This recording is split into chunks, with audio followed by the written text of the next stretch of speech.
Welcome to Luca and Miguel. Enjoy the video. You start now, park, engine off, key out, and set the parking brake. Empty the glove box and detach the damper clip on the right, then squeeze the glove box sides to release the stops and let it drop. Once lowered, you'll see the rectangular plastic cabin filter housing.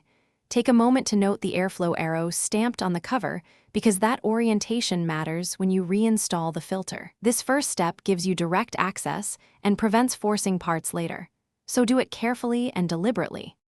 Once the cover is unlatched, pull it off and slide the old filter straight out.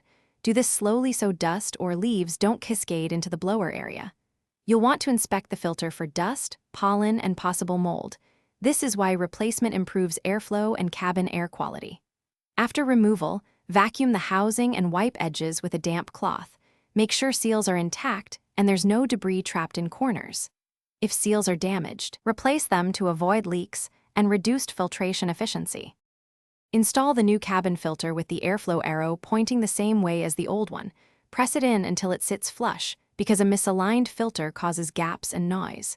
Reattach the housing cover, lift the glove box back into position, re-engage the stops, and snap the damper clip back on. Once done, run the fan on medium and listen. A steady, quiet airflow confirms correct installation. If you hear flapping or whistling, shut off the fan and reseat the filter. It likely shifted or the Thanks for watching and please subscribe. It's the best investment you'll ever make.